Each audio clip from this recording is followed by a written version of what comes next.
ये last class में यहाँ तक किए थे ना हम लोग। तो अच्छा, सेम स्ट्रक्चर से ये समझ में आया कि वाई B2 इज पैरामैग्नेटिक, या उसके लिए अलग से डायग्राम बना एक बना?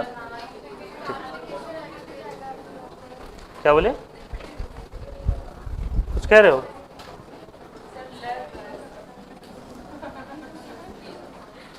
कल भी बोले कि सीट के लिए लड़ाई नहीं लड़ोगे कोई, बैठने के लिए और इन सब चीज़ों के लिए लड़ाई अभी तुमको लड़ना है 700 नंबर के लिए, है ना, उसके लिए लड़ो।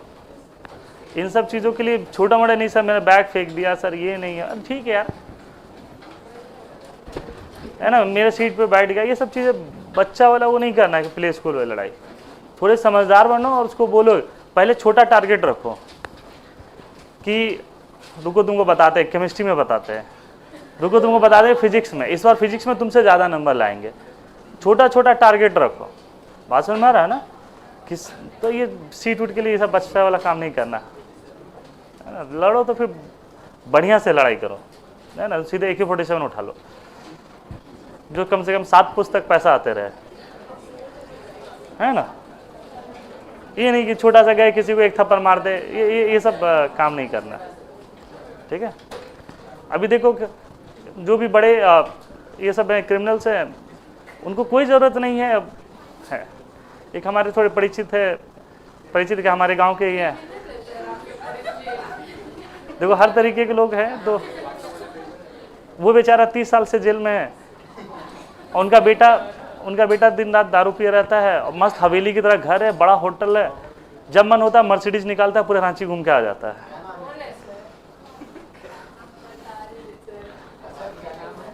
हाँ चलो, क्योंकि ये सारी चीजें रिकॉर्डिंग हो रही है, इसलिए नाम लेना सही नहीं रहेगा। नहीं चल तो यहाँ पर हम लोग इसमें बात बंद कर लो आप, मॉलिक्यूलर ऑर्बिटल थ्योरी पर हम लोग आते हैं। हम कभी देखना एग्रेसिव उतना नहीं रहते कि लड़ाई वड़ाई ये सब चक्कर में, बहुत शांत दिमाग में रहता है कि शांत स्वभाव से रहे, है ना, कभी इस तरीके की चीज़ें नहीं। और ये फालतू की चीज़ें हमें लगता है व्यर्थ है, ना कि सीट के लिए लड़ जाएंगे, ठीक है तो साइड ही बैठ जाना। उस दिन ज़्यादा कंसंट्रेशन बोर्ड की तरफ रखना, उसका गुस्सा बोर्ड की तरफ निकालना कि हमको बैठने नहीं दिया ना, है ना, ये चीज़ें निकाला। ये नहीं कि पूरा क्लास उसी के गुस्से में बीत जाए तुम्हारा, तो ऐसी चीज़ें नहीं करना, ठीक है। चलो अब हम लोग आते हैं B2 पे, बात करते हैं कि B2 मॉलिक्यूल के बारे में। B2 में टोटल कितने इलेक्ट्रॉन्स है बताओ? ये 10 इलेक्ट्रॉन है। अब हम ज़्यादा इस तरीके से नहीं बनाएंगे यहाँ पर,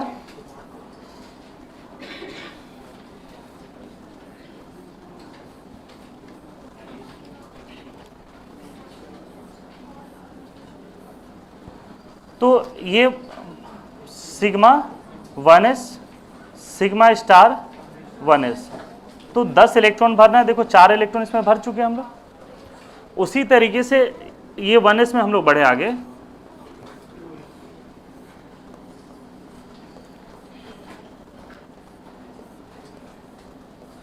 नेक्स्ट अगर हम लोग आते हैं फिर ये क्या होगा, sigma 2s sigma star 2s, 4 electron इसमें भरे, 5 6 7 और 8। बेसिकली ये एनर्जी लेवल में है, और जिसकी एनर्जी कम है उसमें इलेक्ट्रॉन हम लोग पहले फिल करते चलेंगे। तो 2 2 4 2 6 2 8 यहाँ पर हो गया। अब और कितना इलेक्ट्रॉन भरना है इसमें? तो अभी यहाँ पर याद होगा कि ये पाई जो होते हैं, ये दोनों की एनर्जी क्या होती है, ये इक्वल होता है कुछ इस तरीके से, है ना। बाकी छोड़ देते हैं, इसमें नहीं बनाते। तो यहाँ पर एक इसमें आ गया, एक इसमें आ गया, तो मतलब ये क्या है, पाई 2px पाई 2py। तो यहाँ पे टोटल 10 इलेक्ट्रॉन्स थे, जिसमें कि हम लोग 8 तो इस तरीके से भर दिए। दोनों की एनर्जी अगर बराबर है तो हुंडसुल क्या कहता है, सिंगल सिंगल इलेक्ट्रॉन भरना है, फिर पेयर अप करना है। तो अकॉर्डिंग टू VBT ये इवन था, तो इसको क्या होना चाहिए था, डायमैग्नेटिक। लेकिन मॉलिक्यूलर ऑर्बिटल थ्योरी कह रहा है कि नहीं, ये दोनों अनपेयर्ड है, तो क्या हो जाएंगे, पैरामैग्नेटिक। तो ये चीज़ें क्लियर है, ठीक है। बनाओ जल्दी से, टाइम नहीं वेस्ट करना है इसमें, आज मॉलिक्यूलर ऑर्बिटल थ्योरी खत्म कर देना हमें, ठीक है। जल्दी से बनाओ, सिंगल पेन उठाओ, जल्दी जल्दी बनाओ।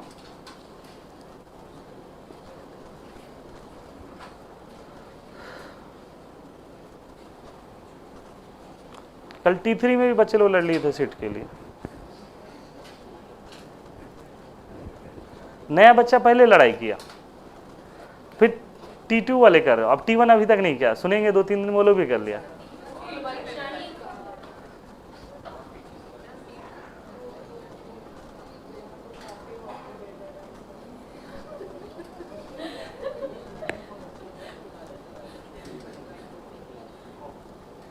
चलो चलो लिख लिया इसको।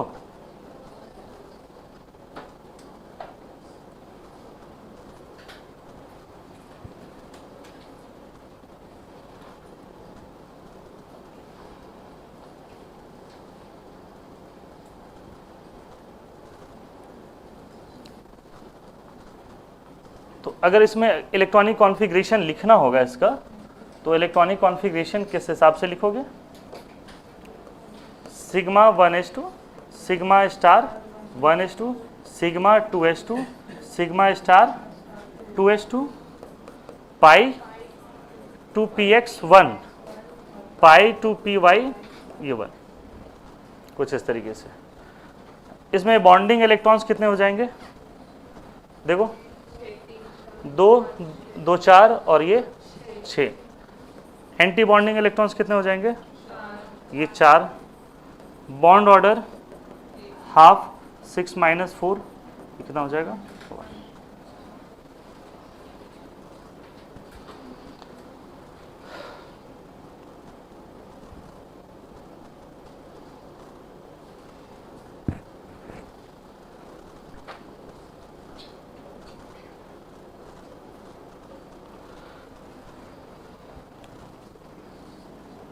ये सब बॉन्डिंग ऑर्बिटल्स है, ये बॉन्डिंग ऑर्बिटल्स है, ये बॉन्डिंग ऑर्बिटल्स है।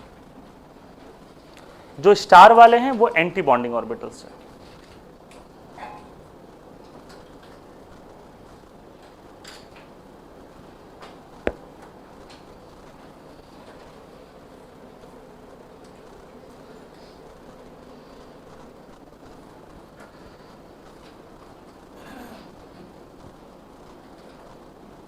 लिख लिया इसको।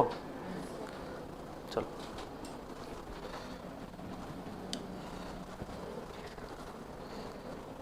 नेक्स्ट हम लोग आते हैं स्टेबिलिटी ऑर्डर कैलकुलेट करने के लिए। स्टेबिलिटी ऑर्डर अगर आपसे पूछा जाए Li2 में, Li2 प्लस में और Li2 माइनस में, according to molecular orbital theory आपको बताना है कि इसकी स्टेबिलिटी ऑर्डर क्या होगा।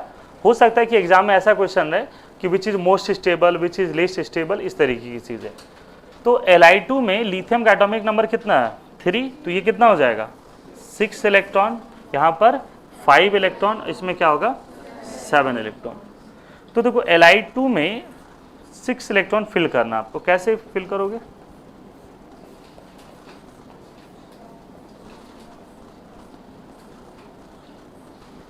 तो 2 इलेक्ट्रॉन कहाँ गए इसमें? सिग्मा 1 इसमें। 2 इलेक्ट्रॉन कहाँ गए? सिग्मा स्टार 1 इसमें। अब इसमें और इलेक्ट्रॉन कहाँ भरना है हमें? देखो आगे की ऑर्बिटल की जरूरत नहीं है तो हम नहीं बनाएंगे उसको। तो 2 2 4 और इसमें क्या हो जाएंगे? ये 6। ये क्या हो जाएगा? Sigma 2s2। तो बॉन्डिंग इलेक्ट्रॉन्स कितने हैं इसमें? 4। Anti bonding electrons 2। Bond order कितने हैं? बोलो 1। पैरामैग्नेटिक है कि डायामैग्नेटिक है? ये डायामैग्नेटिक है क्योंकि कोई भी यहाँ पे अनपेयर्ड नहीं है। तो कैसे कैलकुलेट करना है ये चीज़ समझ में आया? सिमिलरली अगर यही चीज़ किसके लिए कैलकुलेट करें? Li2 प्लस के लिए कितने इलेक्ट्रॉन भरना? 5। 2 2 4 1 5, कुछ ऐसा ही भरेगा।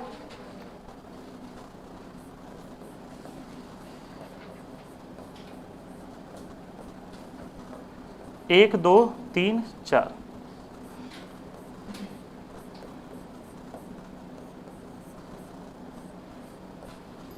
ये क्या हो गया? 5वां। तो यहाँ पर sigma 1s, sigma star 1s, ये सिग्मा 2s।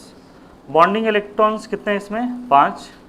एंटी बॉन्डिंग 3 होगा, 2 1 3 है।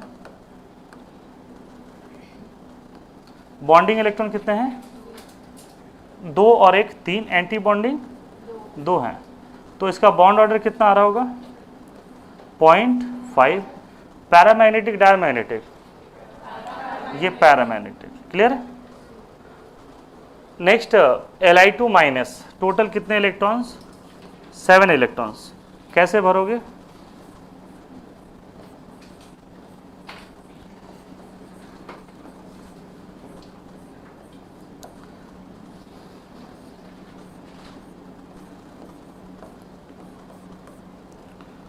तो sigma 1s, sigma star 1s, sigma 2s, sigma star 2s। इस बार 7 इलेक्ट्रॉन फिल करना। तो देखो 1 2 3 4 5 6, ये 7। इसमें बॉन्डिंग इलेक्ट्रॉन्स कितने हैं? 2 2 4, नहीं 4 है ना। और एंटी बॉन्डिंग इलेक्ट्रॉन्स कितने हैं? 3। बॉन्ड ऑर्डर कितना हो जाएगा? 0.5। Paramagnetic diamagnetic? पैरामैग्नेटिक। तो इसमें बॉन्ड ऑर्डर ज़्यादा किस में है? N2 में, Li2 में। तो सबसे ज़्यादा स्टेबल। उसके बाद देखो कि दोनों का बॉन्ड ऑर्डर 0.5 है। तो फिर स्टेबिलिटी किसका देखेंगे हम लोग? जिसमें एंटी बॉन्डिंग इलेक्ट्रॉन्स कम है। इसमें एंटी बॉन्डिंग 2 है और इसमें एंटी बॉन्डिंग 3 है। तो कौन ज़्यादा स्टेबल होगा? Li2 प्लस हो जाएगा, है ना। लिखो उसको। और फिर ये Li2 माइनस। तो कैसे मॉलिक्यूलर ऑर्बिटल थ्योरी का अप्लाई करना है, ये चीज़ें क्लियर है? मॉलिक्यूलर ऑर्बिटल थ्योरी किस प्रकार से अप्लाई करना है?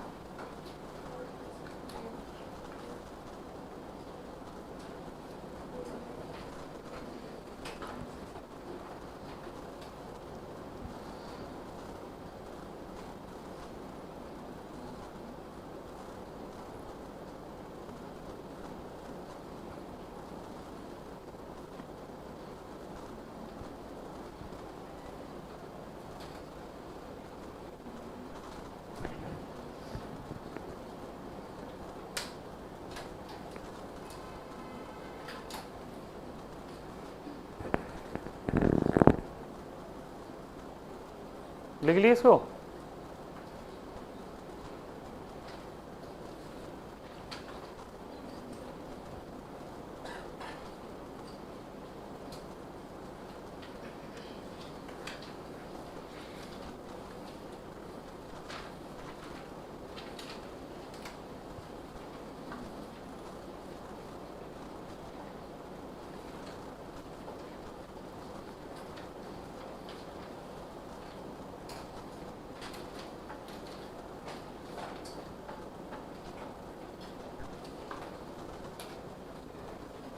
चेंज करें?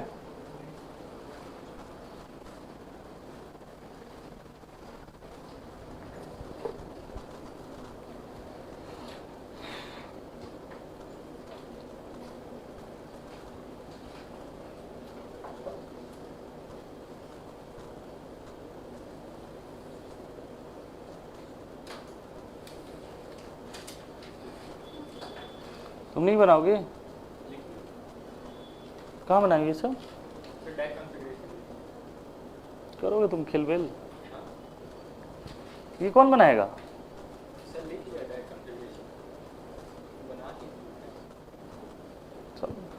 जगह छोड़ो, कल चेक करेंगे। ये अभी बैठे हो, फिर घर जाके फिर नोट डाउन करोगे। समय वेस्ट करने से क्या फायदा? केस 2 लिखना।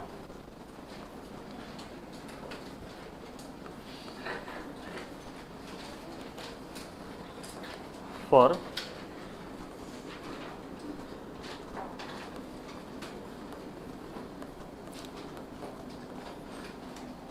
मोर देन 14 इलेक्ट्रॉन सिस्टम, 4 है ना, या आपके बुक में इस तरीके से मिलेगा O2 like molecule, O2 like molecule.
बनाते चलो साथ साथ।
इस बार एक चेंज तुमको दिखाई दे रहा होगा, ये जो सिग्मा पी जेड था वो नीचे आ गया और पाई वाला था ऊपर गया, बाकी पूरा जो है वो पिछले बार की तरह सेम है।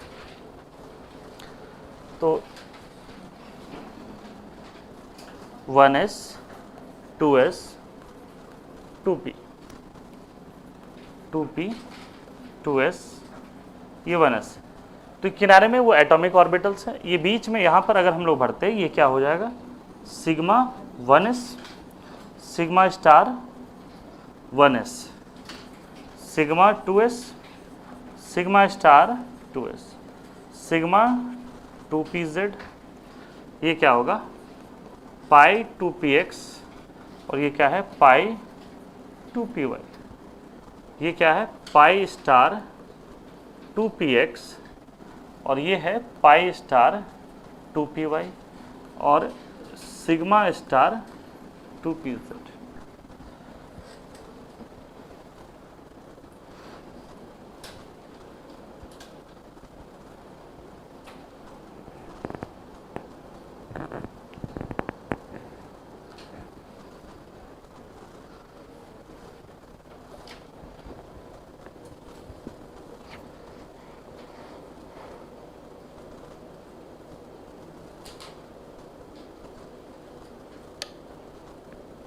बना ली सारा।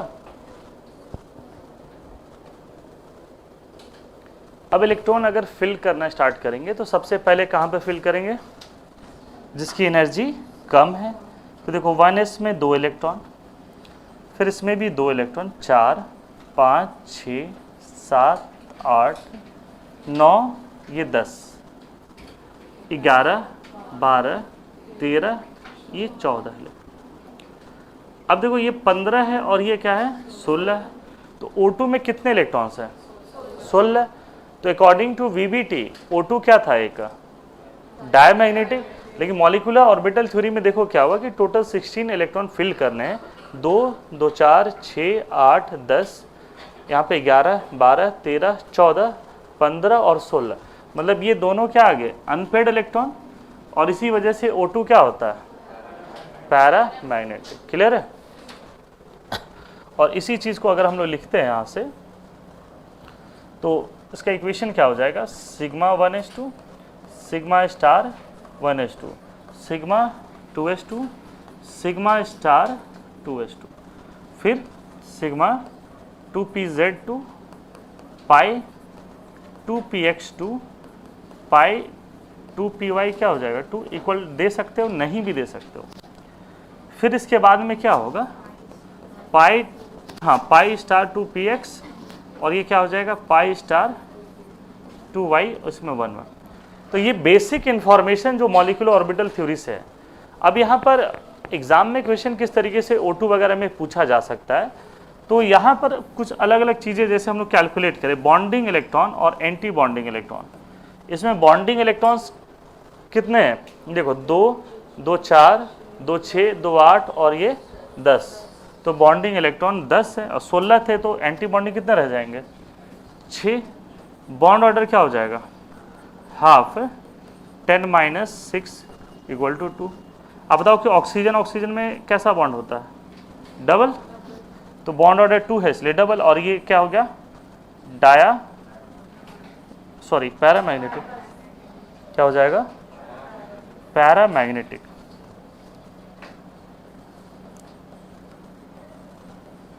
तो ये मॉलिक्यूलर ऑर्बिटल थ्योरी किस तरीके से करना है, ये चीजें क्लियर है। अगर ऐसे क्वेश्चन पूछ दे कि unpaired electrons of oxygen according to molecular orbital theory is present in which orbitals, क्या हो जाएगा pi star 2px and pi star 2py, ऐसी चीजें भी पूछ सकता है। अगर बोरोन का पूछ दे कि बोरोन का जो अनपेड इलेक्ट्रॉन है वो किस में प्रेजेंट है, वो क्या था पाई px 2px और पाई 2py, इसमें क्या होगा स्टार होगा। तो ये बेसिक इंफॉर्मेशन है, इससे क्वेश्चन किस तरीके से पूछा जाता है ये चीजें हम लोग यहाँ पर देखें। तो क्या मॉलिक्यूलर ऑर्बिटल थ्योरी कर लोगे, और मॉलिक्यूलर ऑर्बिटल थ्योरी से हम लोग इसका एप्लीकेशन पार्ट में क्या क्या कैलकुलेट करते हैं, स्टेबिलिटी और मैग्नेटिज्म, ये दोनों चीज़ें हम लोग यहाँ से कैलकुलेट करते हैं।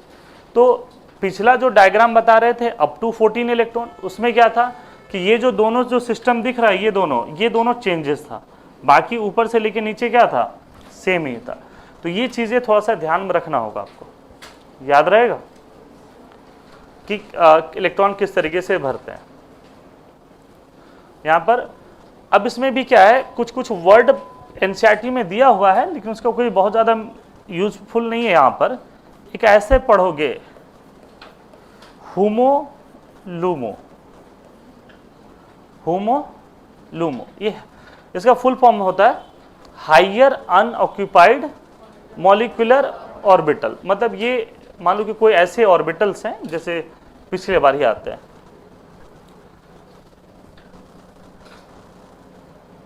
जैसे ये, तो हायर, ये होमो कौन सा हो जाएगा, ये लूमो कौन हो जाएगा, ये हायर अनऑक्यूपाइड मॉलिक्यूलर ऑर्बिटल।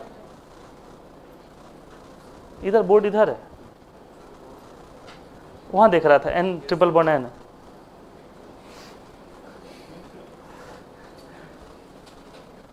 दोनों अनऑक्यूपाइड है और ये ऊपर है और ये क्या है नीचे, मतलब एनर्जी के अकॉर्डिंग।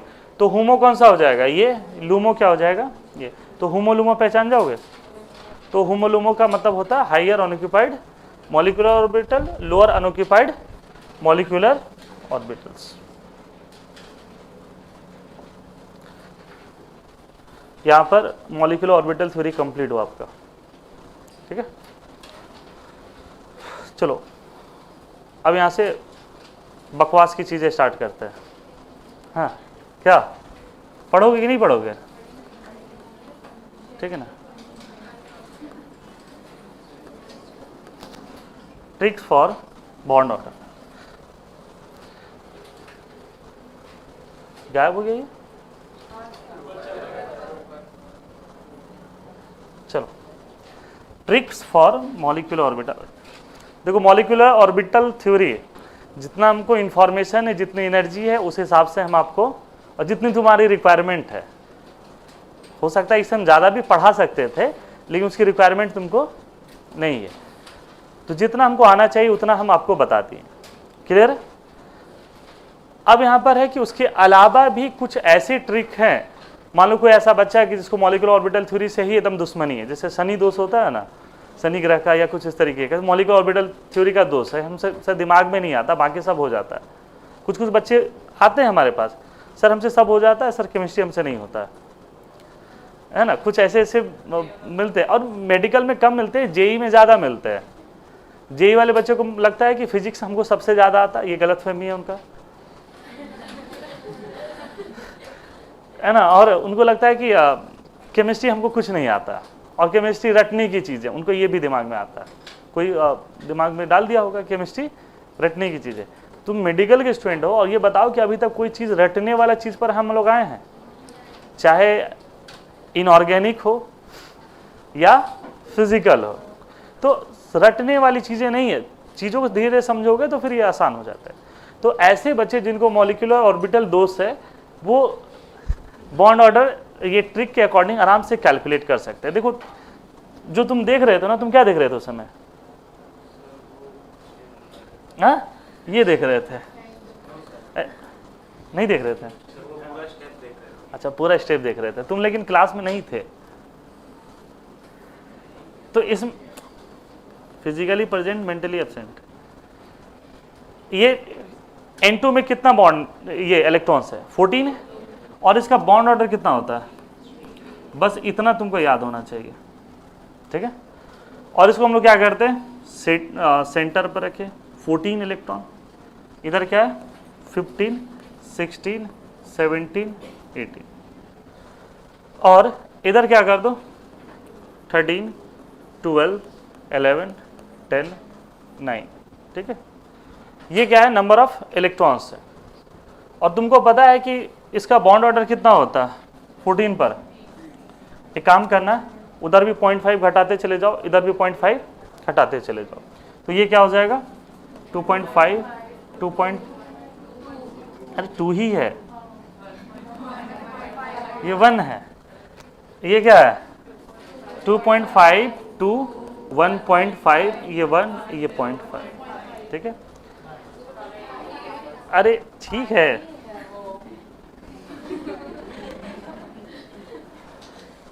ये यहां पर है। अब देखो यहां पर ये चीजें तो बहुत आसान ट्रिक है। अब यहाँ पे मॉलिक्यूल सीखना कि कौन कौन मॉलिक्यूल हो सकते हैं जिसका ये है, कौन कौन सा हो सकता है N2, और क्या हो सकता है CO हो सकता है, और क्या हो सकता है C2-2 हो सकता है ना।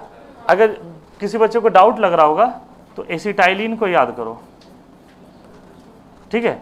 H+ यहाँ से निकला, H+ यहाँ से निकला, C ट्रिपल बॉन्ड C, इस पर एक नेगेटिव, एक इस पर नेगेटिव, यही हुआ।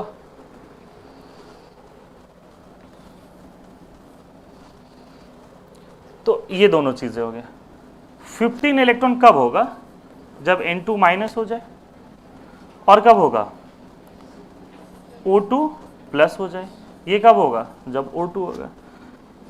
NO में कितना इलेक्ट्रॉन है 7 और 8 15, और 14 चाहिए तो क्या करेंगे, ये प्लस हो जाएगा।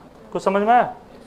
तो ये सब मॉलिक्यूल है। कभी कभी ऐसे क्वेश्चन आपको मिलेंगे, लिखा हुआ रहेगा लिस्ट कि which of the following has identical bond order, और तुम वहां पे मॉलिक्यूलर ऑर्बिटल थ्योरी बना करके इक्वेशन निकालोगे तो मर जाओगे। ये ट्रिक निकालना है, बस ये चीजें करना। तुम एक एक मॉलिक्यूल का तुम इक्वेशन लिखोगे और एंटी बॉन्डिंग और ये बॉन्डिंग और फिर बॉन्ड ऑर्डर निकालोगे, उसमें फंस जाओगे। तो ये इस तरीके से करना। 16 इलेक्ट्रॉन और कहाँ हो सकता है NO माइनस में, ये कहाँ होगा O2 माइनस में, ये हाइपोथेटिकल मॉलिक्यूल है F2+, और ये क्या है F2 है। 13 इलेक्ट्रॉन कब होगा N2+, और क्या हो जाएगा। अच्छा, इसमें 14 में एक और इंपॉर्टेंट मॉलिक्यूल आता है CN-। साइनाइड में बॉन्ड ऑर्डर क्या होता है 3, तो ये भी हो गया। तो ये N2+ है, और 13 का किसका किसका हो सकता है, जैसे C2 है तो C2-, इधर क्या हो जाएगा C2+, ये क्या है B2 है, इधर क्या हो जाएगा B2-, इधर क्या होगा B2+। तो ये इस तरीके से कुछ लिस्ट ऑफ मॉलिक्यूल है जो कि सिर्फ हम नंबर काउंट करके उनका बता सकते हैं कि किसका बॉन्ड ऑर्डर ज़्यादा है, किसका बॉन्ड ऑर्डर कम। लिखो जल्दी।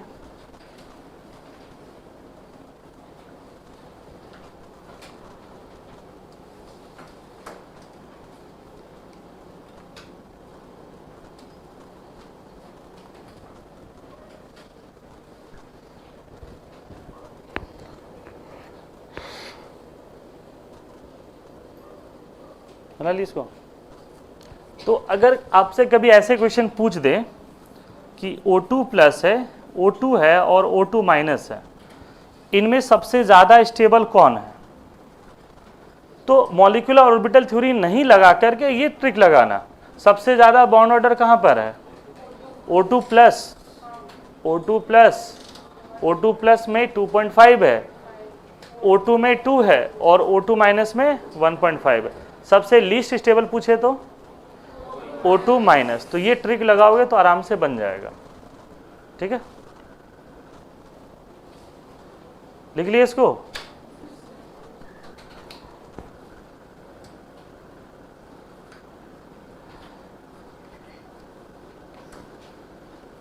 सिंपल ट्रिक है ना, लेकिन है यूजफुल है ना।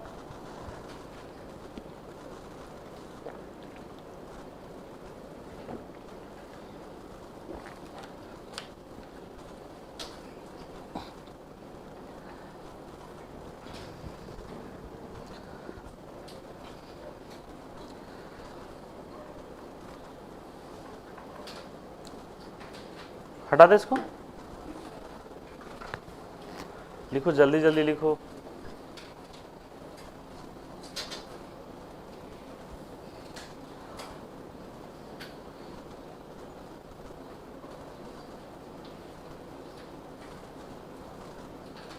तुमको पता है 2013 में पटना में पढ़ाते थे, तो वहाँ पे कुछ ऐसे बच्चे थे वो बेंजीन को 9 बार देख के बनाते थे। मतलब बोर्ड पे एक बार देखेगा, फिर एक बार ऐसे खींचेगा, फिर एक बार ऐसे खींचेगा, फिर एक बार ऐसे खींचेगा, एक बार बोर्ड देखेगा, एक बार कॉपी देखेगा, तब फिर बनाएगा। अभी 6 बार ही देखा है, ये 7वां बार देखेगा, फिर लिखेगा, फिर 8वां, फिर 9वां। ऐसा काम नहीं करो कि पुराने दिन याद आ जाए हमें, और वहाँ मात्र हम 6 महीना ही रहे, उसके बाद तुरंत भागे वहाँ से। तो भगाना नहीं हमें, ठीक है। थोड़ा सा स्पीड मेंटेन रखोगे तो बहुत सारी चीज़ें हम करा देंगे, ठीक है। अब हम लोग आते हैं ट्रिक फॉर मैग्नेटिज्म।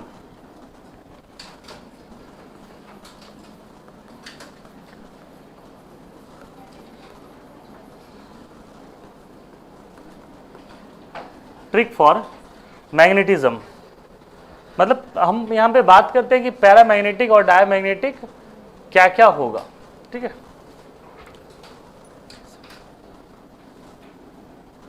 तो देखो यहां पर क्या हम कह रहे हैं, अगर ऑड इलेक्ट्रॉन स्पीसीज हो जाए, ऑड का मतलब अगर सम ऑफ इलेक्ट्रॉन ऑड है, इसका मतलब कहीं ना कहीं पे क्या रहेगा, एक अनपेयर्ड रहेगा ही रहेगा। ऑड इलेक्ट्रॉन स्पीसीज हो जाए, या क्या हो जाए 10 इलेक्ट्रॉन हो जाए, या क्या हो जाए 16 इलेक्ट्रॉन सिस्टम हो जाए, जैसे B2O2 और ऑड है, तो ये हमेशा क्या होगा, बोलो,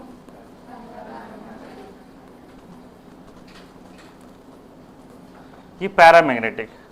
and paramagnetic substance are strongly attracted by magnetic field होगा, यस और no, no, weakly attracted by magnetic field, है ना।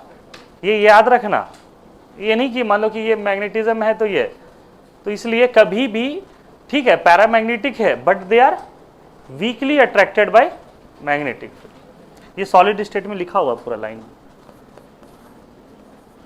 अगर क्या हो जाए, इवन इलेक्ट्रॉन्स हो जाए एक्सेप्ट 10 एंड 16, ये क्या होगा,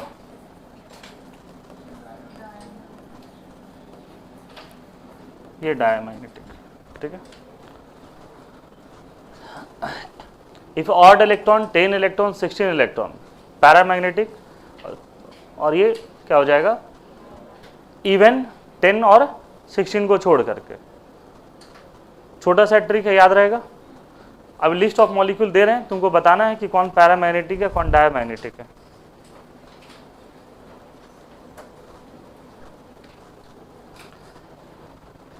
बहुत स्लो लिखते हो एकदम, इसको तो कभी क्लास में नींद भी आते रहता है। हाँ, उस दिन भी नहीं एक्सेप्ट की थी, लेकिन उस दिन का आज एक्सेप्ट की है ना, लेकिन आज वाला देखना 3-4 दिन बाद एक्सेप्ट करेगी। लिखो जल्दी से, लिखो लिखो,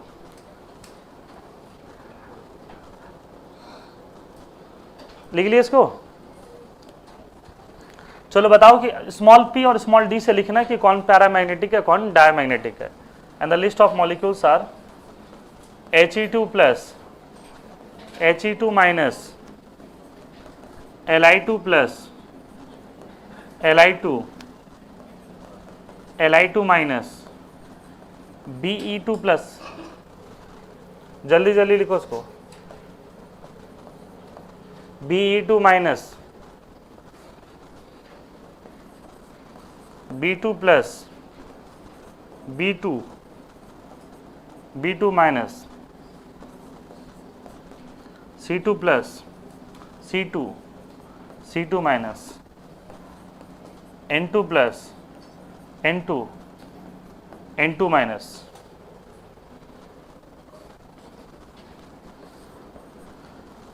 O2 plus O2 minus O2 F2 CO CN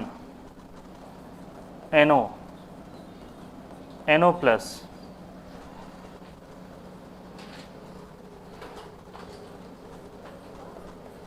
CO plus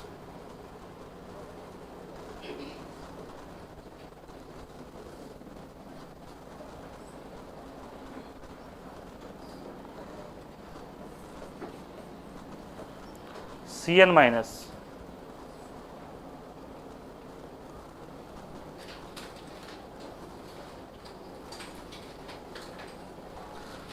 जो पैरामैग्नेटिक स्मॉल p, जो डायमैग्नेटिक है स्मॉल d, लिखते चलना।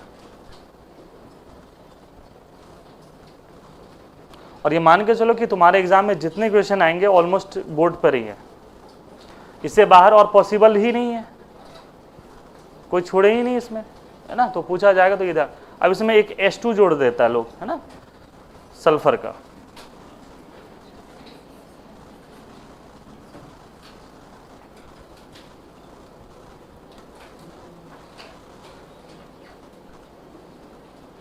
लिखो पैरामैग्नेटिक डायमैग्नेटिक लिखो।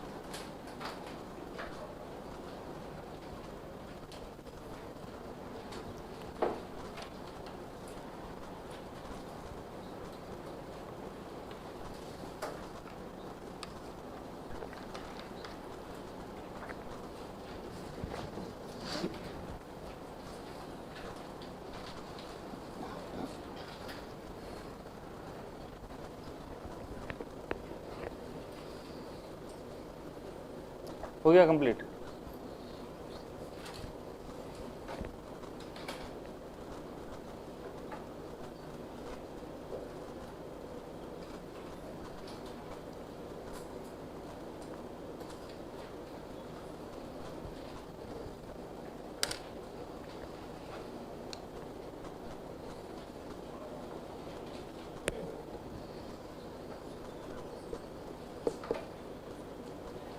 हो गया सारा।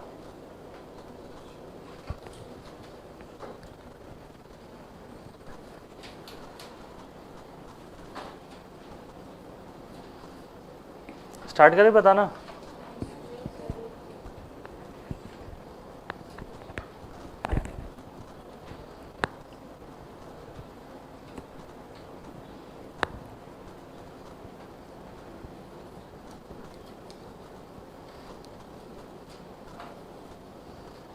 एटॉमिक नंबर भी बताना है किसी बच्चे को।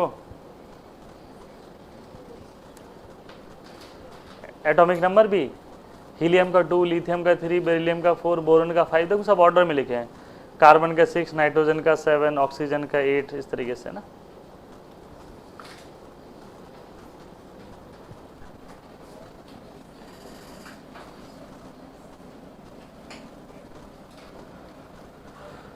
चलो, हीलियम क्या होगा? ये पैरा, ये भी क्या है? पैरा।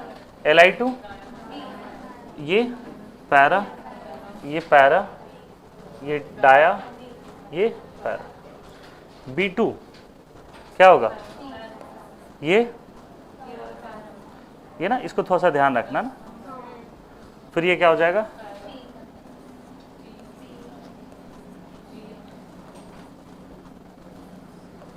कुछ ऐसा ही होगा।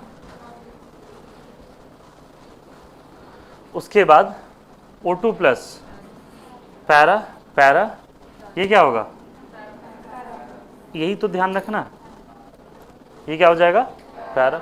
F2 dia, CO CN NO, NO plus, CO plus, CN minus, CN minus dia, H2 para, para as like O2। ये O2 का बड़ा भाई है ना सल्फर। ऑक्सीजन के नीचे क्या होना था? सल्फर। ये बहुत जगह पे ऐसे चीजें लिखा हुआ कि H2 इज पैरामैग्नेटिक। तो पैरामैग्नेटिक डायमैग्नेटिक ट्रिक आसान है, इलेक्ट्रॉनिक कॉन्फ़िगरेशन लिखने की जरूरत ये नहीं है इसमें, ठीक है। नेक्स्ट पर आए हम लोग। और ट्रिक चाहिए? हाँ, और ट्रिक चाहिए कोऑर्डिनेट बॉन्ड? हाँ, मॉलिक्यूलर ऑर्बिटल थ्योरी का। अभी तक यहां पर हम लोग जो ट्रिक सीखे हैं, पिछले बार एक थोड़ा सा दिक्कत क्या आ रहा है कि N2 प्लस का भी बॉन्ड ऑर्डर 2.5 है और N2 माइनस का भी बॉन्ड ऑर्डर 2.5 है। तो सर इन दोनों का स्टेबिलिटी कैसे कैलकुलेट करेंगे, ये चीज़ तो फंस रहा। तो इसी चीज़ के लिए जो नेक्स्ट जो ट्रिक हम लोग यूज़ करते हैं, और ट्रिक का ही ट्रिक मतलब कह सकते हो सुपर ट्रिक है, लिखो इसको।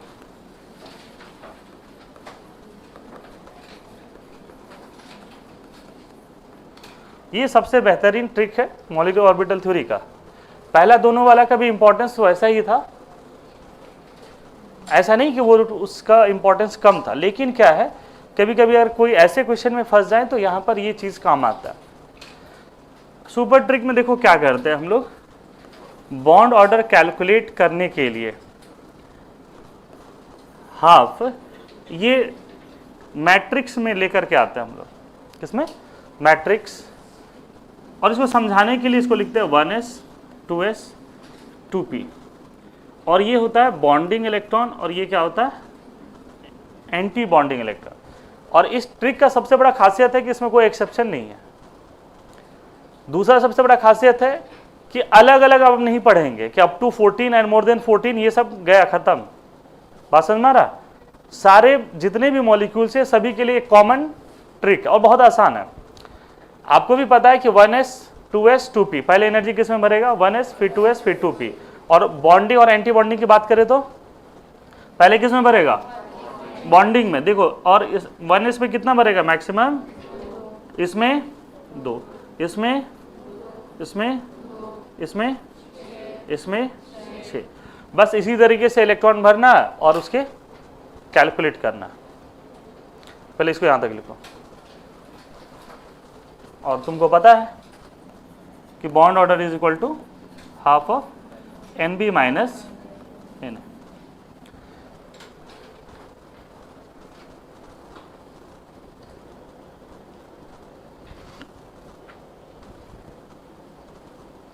कुछ ऐसे टॉपिक हैं जहां पे जेईई मेन और नीट में डिफरेंस नहीं है।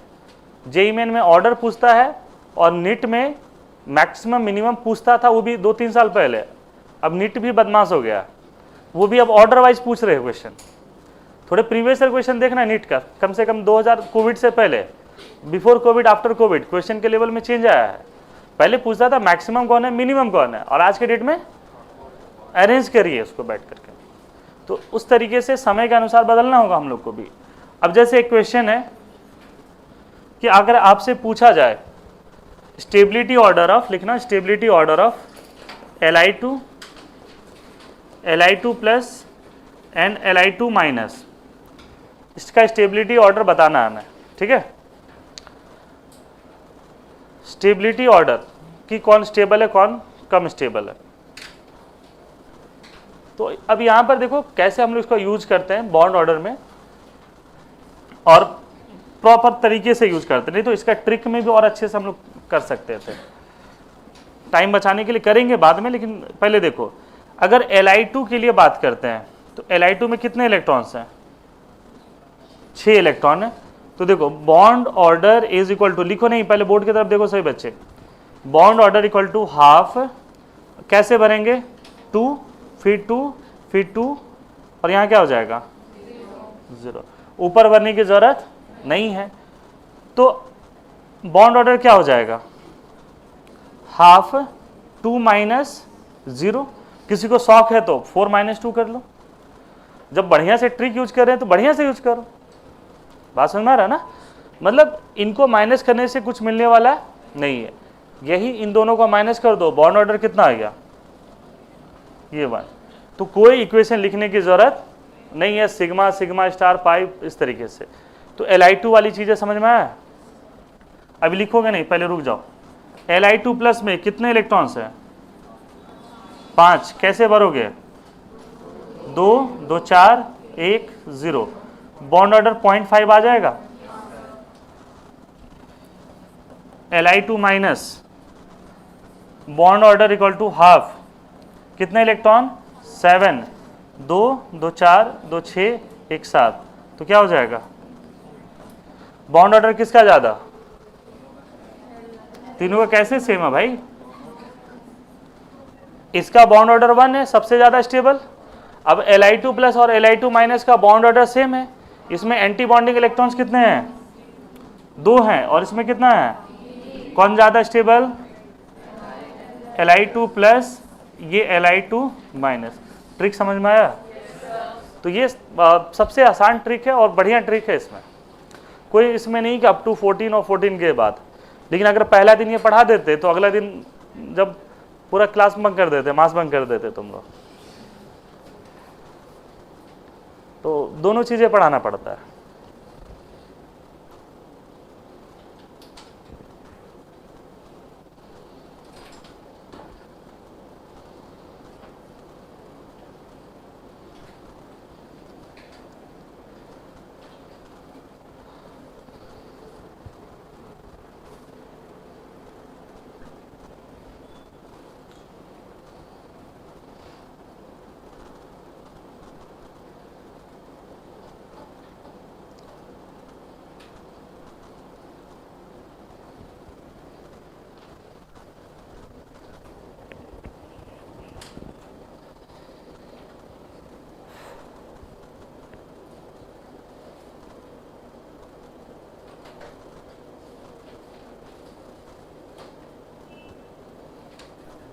जो बच्चे लिख लिए हो ना, सेम क्वेश्चन बताना आपको N2 के लिए, N2 प्लस के लिए और N2 माइनस के लिए। स्टेबिलिटी और मैग्नेटिज्म दोनों बताना आपको, और दोनों में सिर्फ ट्रिक यूज करना है। जो ये लिख लिया उनके लिए N2 N2 plus N2 minus आपको ये बताना है कि कौन ज़्यादा स्टेबल है, कौन कम स्टेबल है। स्टेबिलिटी ऑर्डर और मैग्नेटिज्म सिर्फ ट्रिक यूज करना है। और आज ही जाना है मॉलिक्यूलर ऑर्बिटल थ्योरी के जितने भी क्वेश्चंस है बॉन्डिंग का, वो बनाना है आज ही। अगर कहीं फंसते हो तो फिर बोलना कि सर और ट्रिक बताइए। अब उसमें ट्रिक फंसोगे तो ट्रिक नहीं बताएंगे, फिर कंसेप्ट पाएंगे हम लोग। ऐसे नहीं फंसना चाहिए, किसी भी क्वेश्चन में नहीं फंसोगे आप। तो इसका डर खत्म हुआ मॉलिक्यूलर ऑर्बिटल थ्योरी का। बहुत सारे बच्चों को रहता है डर इस टॉपिक में।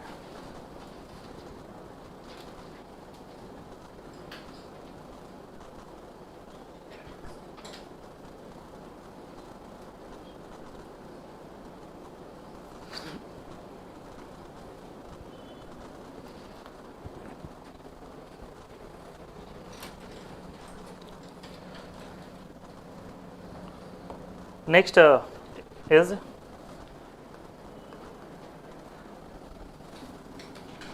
N2 N2 plus and N2 minus. इसमें 14 इलेक्ट्रॉन है, तो बॉन्ड ऑर्डर इज हाफ। 2 2 4 2 6 2 8 6 0। तो bond order is half. 6 minus 0 equal to 3। इसमें कितने इलेक्ट्रॉन है? 15 ना, 13। 2 2 4 2 6 2 8 5 और ये 0। तो हाफ 5 माइनस 0 कितना आ रहा? 2.5। इसमें कितने इलेक्ट्रॉन्स हैं? 15। 2 2 4 2 6 2 8 1 6 और 1। तो bond order is half 6 minus 1 कितना आ रहा 2.5। तो यही कुछ ऐसा है। तो बताओ स्टेबिलिटी किसका ज़्यादा होगा? N2 का सबसे ज़्यादा बॉन्ड ऑर्डर, और N2 प्लस N2 माइनस में, समझ में आया? ये क्या होगा? पैरा, ये क्या होगा? पैरा, ये क्या होगा? ये डाया। ठीक है, तो ये पूरे एक एक मॉलिक्यूल के लिए हम लोग बात कर रहे थे। आपसे हो सकता है एग्जाम में सिर्फ इतना पूछ दे कि which of the following is most stable, which of the following is least stable, which is paramagnetic, diamagnetic. और नीट में थोड़े से क्वेश्चन अब चेंज ऐसा हो रहा है, पहले डायरेक्ट ऑप्शन होते थे ABCD, अब क्या है B और C कॉम्बिनेशन बन रहा है, ABC इस तरीके से। तो जैसे जैसे क्वेश्चन बनता जा रहा है ना, वैसे वैसे दिमाग लगाना कि ऐसे ये चीज़ें पूछ सकता है, तो एग्जाम में तुम कंफर्ट रहोगे। नहीं तो नया क्वेश्चन हमेशा थोड़ा सा टाइम टेकिंग या टफ लगेगा। ये हो जाएगा, लिख लिए सभी बच्चे?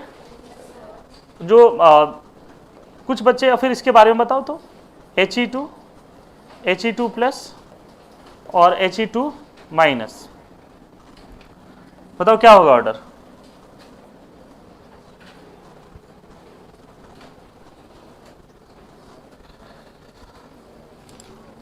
ये क्वेश्चन जानबूझ के इसलिए दिए क्योंकि देखो पिछले बार स्टेबिलिटी क्या आया था?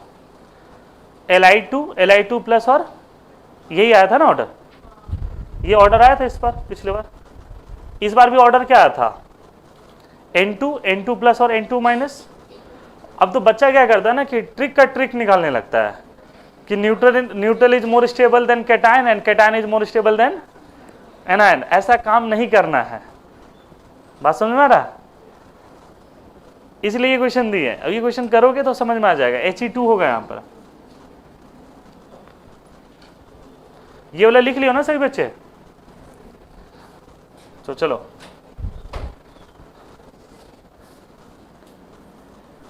He2 है, He2 प्लस है और He2 माइनस है। बॉन्ड ऑर्डर हाफ 2 और 2, बस इतना ही में खत्म। क्या होगा बॉन्ड ऑर्डर? ये तो 3 है, हाफ 2 और 1 कितना आ रहा 0.5। बॉन्ड ऑर्डर हाफ, इसमें कितने इलेक्ट्रॉन है 5, तो ये क्या हो जाएगा? ये भी 0.5। तो इसमें सबसे ज़्यादा स्टेबल कौन? He2 प्लस, फिर He2 माइनस, फिर तो ट्रिक का ट्रिक निकालोगे? हाँ, निकालोगे ट्रिक का ट्रिक? क्या हुआ?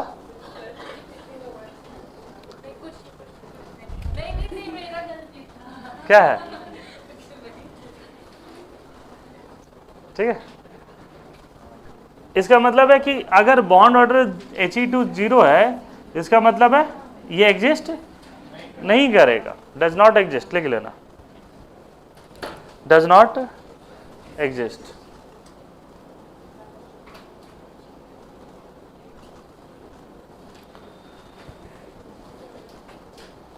ठीक है, हटा दे इसको।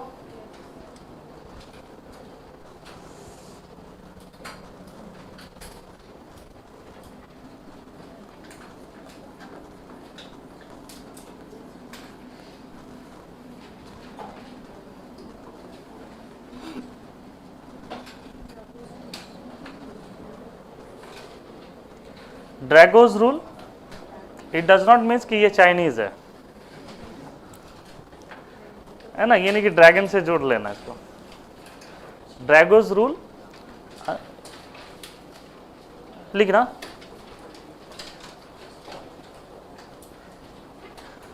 if central atom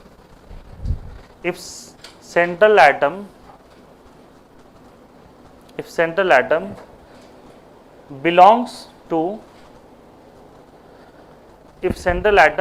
to third or lower period, also have electronegativity 2.5, दोनों कंडीशन फुलफिल होने चाहिए। Also have electronegativity 2.5, then hybridization theory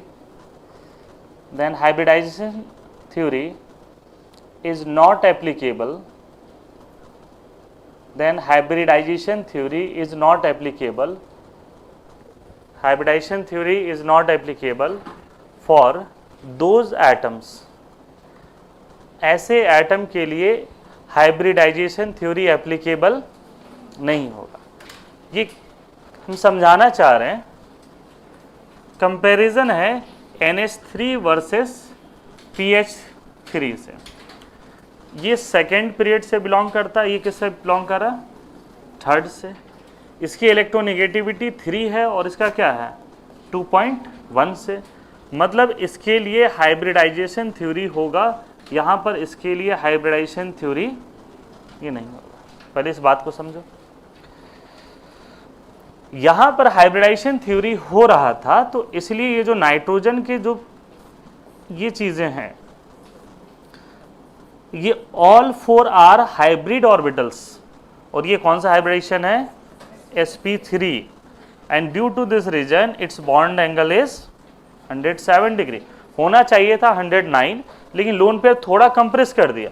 जैसे लिफ्ट में भी कभी चढ़ोगे ना तो मोटा ताजा आदमी है वो तुमको कंप्रेस कर देगा। तो ये खास करके ये क्या है कि लोन पेयर क्या करेगा? कंप्रेस करेगा, तो बॉन्ड एंगल 109 से थोड़ा सा क्या हो जाएगा? ये कम हो जाएगा, 107 डिग्री होगा। यहाँ तक क्लियर है? लेकिन हम तुमको बताए होंगे कि PH3 में जो बॉन्ड एंगल होता है वो कितना होता है? किसी को याद है? 94। कुछ ज़्यादा नहीं चेंज हो गया। अगर हम इस पूरे के लेकर के चले इस फैमिली का, NH3 एनसीईआरटी में लिखा हुआ data PH3 ASH3 SBH3 and BIH3। एक चीज़ गौर करना उसमें, इसका 107 है तो ये क्या है?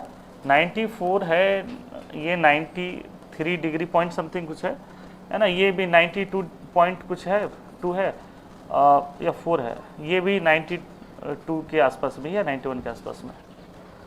तो एक का 107 है, बाकी सब एक बराबर है। ऐसा क्या हो गया? इसलिए हुआ क्योंकि फॉस्फोरस की अगर हम बात करते हैं तो वैलेंस सेल में कुछ इसी तरीके से इलेक्ट्रॉन होंगे। ये 3s में होगा और 3p में कितने इलेक्ट्रॉन्स होंगे? ये 3p होगा। और ये जो सिंगल सिंगल इलेक्ट्रॉन दिख रहे हैं they are available in px, py and pz। अगर हाइब्रिडाइजेशन करते हैं तो नाइट्रोजन में ये जो मौजूद है, नाइट्रोजन का जो भी चीजें हैं यहाँ पर, they are not pure orbitals. ये क्या है? sp3 हैं, सभी क्या है? sp3 हैं। ये भी sp3, ये भी sp3, ये भी sp3 और ये भी sp3। They are hybrid orbitals. लेकिन उसमें हाइब्रिड ऑर्बिटल्स नहीं है, दे आर प्योर ऑर्बिटल्स। इसके बारे में हम कहते हैं कि दे आर प्योर ऑर्बिटल्स। ये प्योर ऑर्बिटल्स हैं। प्योर ऑर्बिटल्स हैं तो px, py, pz they are perpendicular to each other. क्या px, py, pz जो होंगे वो क्या होंगे? परपेंडिकुलर होंगे। और जब परपेंडिकुलर होंगे तो बॉन्ड भी परपेंडिकुलर साइड से ही बनाएगा। अगर हम इस तरीके से बात करते हैं, ये z एक्सिस है, ये x एक्सिस है और ये क्या है? ये y एक्सिस है। तो px, py, pz क्या हो जाएंगे? एक दूसरे के परपेंडिकुलर। तो अगर हाइड्रोजन इधर से बॉन्ड बनाए, हाइड्रोजन इधर से बनाए या इधर से बनाए, इसमें तो हाइब्रिडाइजेशन नहीं है, तो they are using pure orbitals. तो इनके जो बॉन्ड एंगल होंगे वो अप्रॉक्स कहाँ आ जाएंगे? 90 डिग्री के आसपास। यही कुछ रीजन है कि ये सब क्या है? 90 डिग्री के आसपास है। ठीक है, थोड़ा सा बॉन्ड पे रिपल्सन होगा तो बढ़ सकता है ना? थोड़ा सा बॉन्ड पे रिपल्सन की वजह से क्या होता है? ये बढ़ सकता है। तो ये ड्रैगोज रूल समझ में आया क्या कहता है? तो ये पूरा एनसीईआरटी में गिवन है, सब कुछ गिवन है, बस नाम नहीं है ड्रैगोज रूल। सारा सब कुछ मिलेगा, कुछ ऐसा नहीं। जैसे पीरियोडिक टेबल में लोथर-मेयर कर्व हम पढ़ाए थे, आपको नाम दिया हुआ सिर्फ लोथर-मेयर का, लेकिन उसके बारे में कुछ दिया हुआ नहीं। एक बार एनसीईआरटी में थोड़ा लाइन पढ़ना, लोथर-मेयर का 1-2 लाइन दिया हुआ, लेकिन क्या है नहीं है उससे कोई मतलब नहीं। स्पेसिफिक वॉल्यूम, स्पेसिफिक डेंसिटी उल्टा पुल्टा करके लिखा हुआ और क्वेश्चंस उससे बनते। उसी प्रकार ड्रैगोज रूल का कहीं नामो निशान नहीं है। लेकिन ये जो चीजें हम पढ़ा रहे हैं शायद पी ब्लॉक में ये गिवन है, इसके अलावा और चीजें समझो, इन सभी एटम्स के पास में क्या है, लोन पेयर भर भर के हैं, या सुनो, और दे आर लेविस बेस। ये क्या होता है, ये लेविस बेस होते हैं, lone pair donors are Lewis base. लेकिन बेसिक स्ट्रेंथ भी तुमको पता होगा कि NH3 का ज्यादा होता है किससे, PH3 का। PH3 का ज्यादा किससे होता है, ASH3 से, एंड सो ऑन, इस तरीके से। ये भी कंट्राडिक्टरी की तरीके है कि sir nitrogen is more electronegative, फिर ये डोनेट कैसे कर देगा, इसकी इलेक्ट्रोनेगेटिविटी क्या है, ज्यादा है, फॉस्फोरस की इलेक्ट्रोनेगेटिविटी कम है। तो इलेक्ट्रोनेगेटिविटी ज्यादा होने के बावजूद भी ये डोनेट कर रहा है। सर क्यों, बिकॉज नाइट्रोजन जो है वो अपना लोन पेयर जो यूज कर रहा है वो कहाँ मौजूद है, sp3 में, जहां पर s कैरेक्टर कितना है 25%। और फॉस्फोरस जो अपना लोन पेयर यूज कर रहा है, फॉस्फोरस जो लोन पेयर यूज कर रहा है, ये कहाँ है, प्योर s ऑर्बिटल में, ये डोनेट करेगा। और s कैरेक्टर ज्यादा है तो ये डोनेट नहीं करेगा, क्योंकि ये न्यूक्लियस के पास हो गया ना। यही कुछ रीजन है कि PH3 कभी नामो निशान नहीं सुने होंगे कि PH3 बेस भी है, सुने उसका नाम। और ये अमोनिया को कहते हैं कि वीक बेस है। तो ये जो इसका जो रीजन है वो समझ में आया आपको। तो ये सारा सब कुछ कहाँ पर मिलेगा आपको, ये P ब्लॉक में और ड्रैगोज रूल में ये चीजें कहता है। तो ड्रैगोज रूल क्या कहना चाहता है समझ में आया आपको, कि अगर इलेक्ट्रोनिगेटिविटी 2.5 से कम है और थर्ड या थर्ड से नीचे है, दोनों क्लब करना होगा, दोनों concept, then hybridization theory is applicable नहीं होगा यहाँ पर। तो ये इस तरीके से चीजें देखना आपको। ड्रैगोज रूल समझ में आया, और नहीं समझ में आया तो बस इतना रट लेना कि सर बताए थे कि बॉन्ड एंगल ऐसा होता है और बेसिक स्ट्रेंथ ऐसा होता है। कुछ इस तरीके की चीजें भी हम आपको बताएंगे, लेकिन आपको पढ़ना चाहिए ड्रैगोज रूल ना। तुम मान के चलो कि हम 180 नंबर की तैयारी कर रहे हैं, रिस्क एक छोटे टॉपिक पे भी नहीं ले सकते हो। अगर तुम 11th-12th में रहते तो लो रिस्क लिए ही। 11th-12th में तो सेलेक्टिव पढ़े ना तुम लोग, अब नहीं पढ़ सकते हो। अब तुमको हर एक टॉपिक, सभी सब्जेक्ट में एक एक पॉइंट, एक एक चीज पढ़ना होगा। और धीरे धीरे कंसेप्ट बढ़ेगा ना तो तुम्हारा भी कॉन्फिडेंस आएगा, फिर देखो तुम एकदम मस्त रहोगे। बात समझ में आ रहा। हम पहली बार जब पढ़ाने गए ना, तो पढ़ाने गए तो सोचो कि आज से 10 साल पहले पास आउट बैच में पहला क्लास लग गया मेरा। तो जो मेरा लगभग एज था, पास आउट के बच्चे का भी वैसे ही लगभग एज दिख रहा था। उसमें कुछ मैरिड गर्ल्स लोग भी थे, पटना में कभी कभी इन सब बैचेज में रहते हैं, है ना, और पास आउट में ही पढ़ा रहे थे हम लोग। पहली बार घुसे ना तो मन किया तो भाग जाए क्लास से। मतलब बच्चे के सामने इतना कॉन्फिडेंस नहीं था कि सारी चीज़ें पढ़ा पाते। नॉलेज था लेकिन कॉन्फिडेंस नहीं था इन सब चीज़ों को लेकर के। अब बहुत सारी चीज़ें धीरे धीरे करके फिर आए कि कैसे करना है, ये छोटे छोटे। और शुरू में हम बड़ी बड़ी चीज़ें पहले पढ़ाते थे, फिर जैसे जैसे